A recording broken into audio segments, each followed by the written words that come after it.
বাংলাদেশের মানুষ এখন দুই ভাগ হয়ে গেছে, ইসলাম এবং ইসলামপন্থীর এক ভাগ, জাতীয়তাবাদ এবং বামপন্থীর এক ভাগ।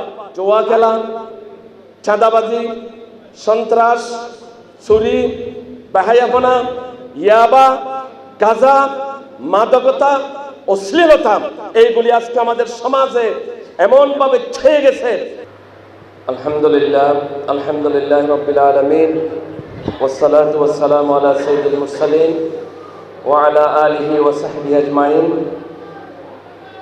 বাংলাদেশ জামাত ইসলাম বাঁশখালী যুব বিভাগের উদ্যোগে আয়োজিত আজকের যুব বিভাগের যুব সম্মেলনের সম্মানিত সভাপতি প্রিয় ভাই খুরশেদ আলী চৌধুরী, আমাদের মাঝে উপস্থিত আছেন আজকের বিশাল যুব সমাবেশের সম্মানিত বিশেষ অতিথি শ্রদ্ধেয় জনাব অধ্যক্ষ মাওলানা বদরুল হক, সম্মানিত উপজেলা আমির, সম্মানিত দক্ষিণ জেলা যুব বিভাগের সম্মানিত দায়িত্বশীল জনাব অ্যাডভোকেট আবু নাসের ভাই সহ সম্মানিত দায়িত্বশীল বৃন্দ, প্রিয় যুবক ভাইয়েরা, আসসালামু আলাইকুম রহমতুল্লাহ। আমাদের হাতে সময় কম, আমি আপনাদেরকে আল্লাহর রাসূলের 3টে হাদিসের অংশ আলোচনা করে আমি দুই একটা কথা বলে আমার আলোচনা শেষ করব।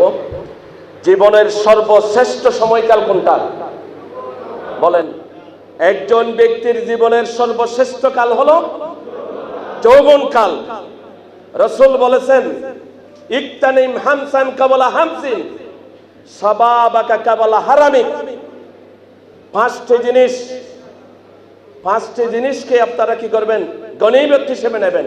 এখানে একটা হলো বার্ধক্যে পৌঁছার পূর্বে যৌবনকালকে আমাদের গনিমত হিসেবে কি করতে হবে?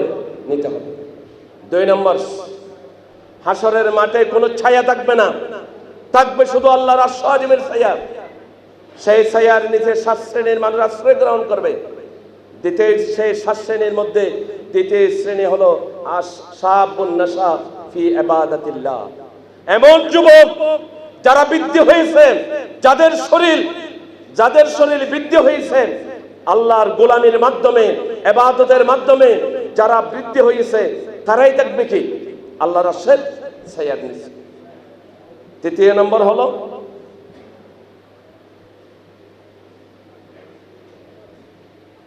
হাসরের মাঠে 5টি প্রশ্ন করবে আল্লাহর পক্ষ থেকে। 5টি প্রশ্ন করা, লা তাজুলু কাদামা ইবনে আদম হাত্তা ইউসালান হামস।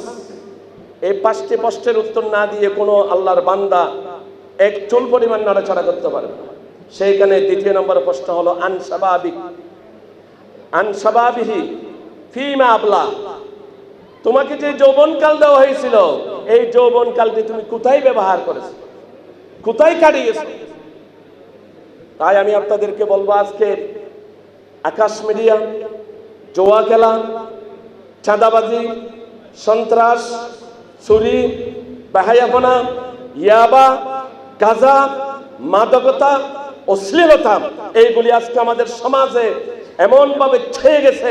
আজকে তরুণ, ছাত্র ছাত্রী, যুবক যুবতী সবার চরিত্র এবং চরিত্র বিনিষ্ট করার জন্য আজকে আমাদের মিডিয়া থেকে শুরু করে আমাদের সমাজের আজকে যে যুবকরা গা বাসি দিয়ে জাহান্নামের অতল গহরে নিমজ্জিত হওয়ার জন্য যে স্রোত, এই স্রোতে গা বাসি দিয়েছে।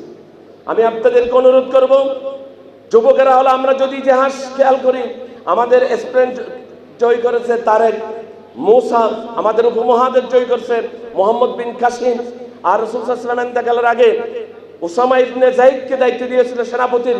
সবাই ছিল যুবক। সমুদ্রের উত্তাল তরঙ্গ স্রোতকে বিপরীতমুখী উল্টিয়ে দিয়ে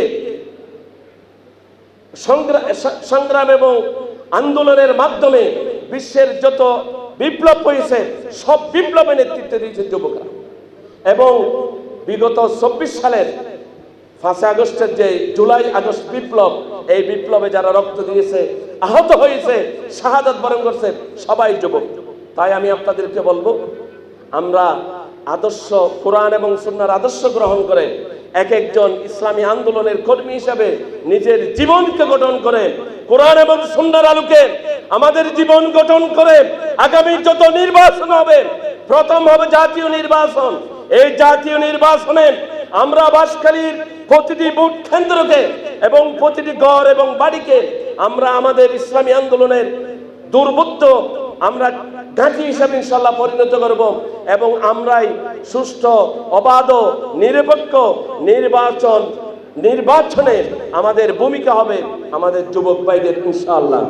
তা আমি আপনাদেরকে বলবো, প্রত্যেক কেন্দ্রে আপনারা আজকে দেখেন আগামী সেপ্টেম্বরের 15 তারিখের মধ্যে প্রত্যেক কেন্দ্র ভিত্তিক যুবকদেরকে কমপক্ষে 50 জন নিয়ে একটা কমিটি করতে হবে। আপনাদের কাজ কি এইগুলি আমরা পরে বলবো।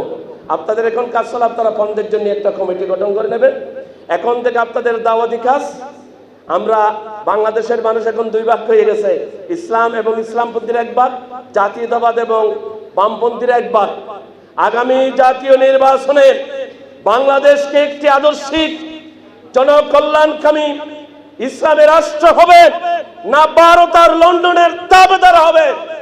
বাংলাদেশকে আল কোরআন এবং সুন্নাহর অধীনে একটি সুন্দর একটি কল্যাণকামী রাষ্ট্র হবে, সেটা ফয়সালা হবে বদরের যুদ্ধের মতো আগামী জাতীয় নির্বাচনে। তাই আমি আগামী জাতীয় নির্বাচনে বাঁশখালীর সকল যুবকদেরকে ঐক্যবদ্ধভাবে সংগঠিত করে দাওয়াতের মাধ্যমে শ্রম দিয়ে, ত্যাগ দিয়ে, কুরবানি দিয়ে আমরা ইনশাআল্লাহ আগামী জাতীয় নির্বাচনে বাঁশখালী থেকে জামাত ইসলামের পক্ষ থেকে যে প্রার্থী দেওয়া হয়েছে অধ্যক্ষ মাওলানা জহিরুল ইসলাম ভাইকে আমরা ইনশাআল্লাহ বিজয় পর্যন্ত আমাদের সর্বাত্মক চেষ্টা চালিয়ে যাব। আপনাদের কাছে আহ্বানটুকু রেখে আমার আলোচনা শেষ করলাম। আসসালামু আলাইকুম রহমতুল্লাহ।